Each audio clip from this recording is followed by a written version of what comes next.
Hello friends, હું છું તૃપ્તિ. Food સેવા ચેનલ પર આપ સૌનું દિલથી સ્વાગત છે. વજન ઘટાડવા માટે આ પાનને પાણીમાં ઉકાળીને પી જાઓ, તમારું વજન ઘટી જશે. મિત્રો, આ પાન અજમાના પાન છે. અજમાના પાન છે, અજમાનો છોડ છે અને અજમો છે. સૂકો અજમો કે અજમાના બીજ કહીએ આપણે, કે પછી અજમાના પાન કહીએ, ખૂબ જ ઇફેક્ટિવ છે વેઇટ લોસ માટે. વિશ્વભરમાં ઘણા બધા લોકોએ વેઇટ લોસ કર્યું છે, ફેટ લોસ કર્યું છે અને મિત્રો, અજમાની મદદથી લાખો લોકો વજન ઘટાડી રહ્યા છે. તમને અજમાના પાનની ચા બનાવીને સવારે પીવો તો પણ તમારું વજન ઘટે છે. અને સૂકો અજમો એટલે આપણા ઘરમાં જે આપણે દાળ શાકના વઘારમાં ઉપયોગ કરીએ છીએ, રસોઈના સ્વાદમાં ઉપયોગ કરીએ છીએ અજમો, એના મદદથી પણ તમારું વજન ઘટે છે, પાચન તંત્ર મજબૂત થાય છે. સૌથી પહેલાં તો એ જાણી લેવું જોઈએ કે વજન કેટલી કન્ડિશનમાં વધે છે. વજન વધવા માટે 4 કારણ જવાબદાર હોય છે. એમાંનું સૌથી પહેલું પાચન તંત્ર ખરાબ. જો તમારું પાચન તંત્ર ખરાબ હશે તો તમે ગમે તેટલું ખાશો, પરંતુ તમારું વજન છે તે ઘટશે નહીં. કારણ કે પાચન તંત્ર ખરાબ હોવાથી તમે જે કંઈ ખાઓ છો એ પચતું નથી, જેના કારણે અપચો થાય છે. અપચો થાય, જે પચ્યો નથી એ ખોરાક પેટમાં રહે એટલે સડેલો ખોરાક પેટમાં જમા થાય છે, જેના કારણે એ ખોરાક આપણા શરીરની અંદર ગંદા સેલ્સ ઉત્પન્ન કરે છે, જેના કારણે આપણે વારંવાર બીમાર થઈએ છીએ, આપણને બેક્ટેરિયલ ઇન્ફેક્શન થાય છે. મિત્રો, પાચન તંત્ર ખરાબ હોય એટલે રોગોનું મૂળ. સૌથી પહેલાં અપચો થશે, કબજિયાત થશે, સડેલો મળ બનશે શરીરમાં. એ મળ આપણા શરીરની અંદર ગંદા બેક્ટેરિયા રૂપે ઉત્પન્ન કરે છે, જેના કારણે આપણે વારંવાર બીમાર થઈએ છીએ. ધીરે ધીરે વાળ ખરવાની સમસ્યા, આંખોની રોશની જતી રહેશે, મોટાપો આવશે. તમે જે ખોરાક ખાઓ છો એ નહીં પચે એટલે ચરબી બનશે. જે ખોરાક પચે છે એનું એનર્જીમાં કન્વર્ટ થશે, પરંતુ અહીંયા તો તમારું પાચન તંત્ર જ ખરાબ છે, તો પછી ઘણા બધા રોગ થવાની શક્યતા રહે છે. ધીરે ધીરે પાચન તંત્ર ખરાબ હશે એટલે તમારું સ્વાદુપિંડ ડેમેજ થશે. સ્વાદુપિંડ ડેમેજ થશે એટલે તમારા શરીરમાં જે કુદરતી ઇન્સ્યુલિન ગ્રંથિઓ છે સ્વાદુપિંડ સાથે જોડાયેલી, એ બધી મંદ પડતી જાય છે. એટલે તમે જે જમો છો એનું જે શુગર બને છે એ શુગરને ઇન્સ્યુલિન શોષી નહીં લે, જેના કારણે રિપોર્ટ્સમાં ડાયાબિટીસ આવશે. તો મિત્રો, આ બધી કુદરતી આપણા શરીરની અંદર આપણું પાચન તંત્ર ખરાબ થાય એટલે આ બધા રોગ થાય છે. પછી આપણી થાઇરોઇડ ગ્રંથિ ફૂલી જાય એટલે થાઇરોઇડ આવે, એ પછી બ્લડ પ્રેશરમાં પ્રોબ્લેમ્સ થવા માંડે. તો અહીંયા સૌથી પહેલાં તમે તમારું પાચન તંત્ર ઠીક કરો.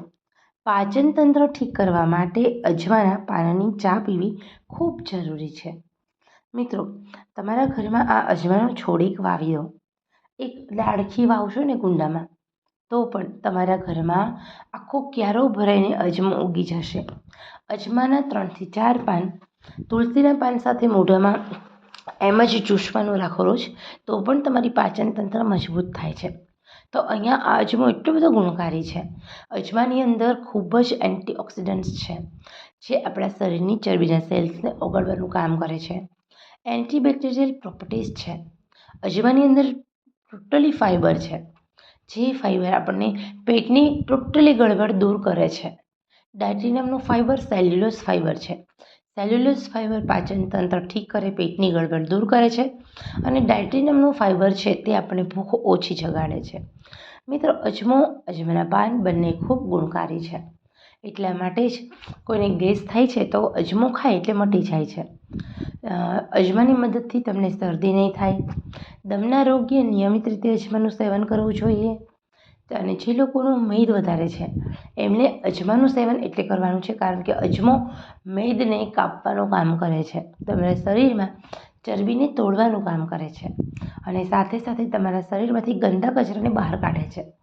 અજમાની તાસીર એ છે કે ગરમ છે, આપણા શરીરની અંદર એવા જ્વલનશીલ પદાર્થ ઉત્પન્ન કરે છે જેના કારણે ચરબી આપોઆપ ઓગળી જાય છે કપાઈને, અને એ ચરબી પછી મળમૂત્ર દ્વારા બહાર નીકળે છે.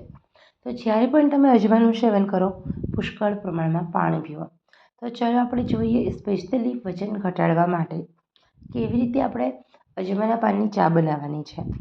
મિત્રો, સૌથી પહેલાં તો 1 ગ્લાસ પાણી લેવાનું। તમારે આ ચા ભૂખ્યા પેટે બનાવવાની છે। 1 ગ્લાસ પાણીમાં તમારે કશું જ કરવાનું નથી। 1 ગ્લાસ પાણીને ગેસ પર ઉકળવા મૂકી દેવાનું। એની અંદર 15થી 20 અજમાના પાન લેવાના, સારી રીતે ધોવાના અને પછી ઉકળવા માટે મૂકી દેવાના। પાનનો કલર લીલો હોય એમાંથી બ્રાઉન કલર ન થાય ત્યાં સુધી આપણે ઉકાળવાનું રહેશે।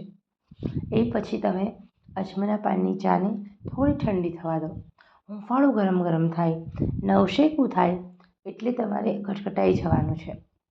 પરંતુ હા, યાદ રહે, જ્યારે પણ તમે આ અજમાની ચા પીતા હોય એટલે અજમાની ચા તમારી પાચન શક્તિ ઠીક કરવાનું કામ કરે છે। તો તમારે સામે પાચન તંત્ર મંદ પાડે, તમારા પાચન તંત્રને ડેમેજ કરે એ ખોરાક નથી ખાવાનો।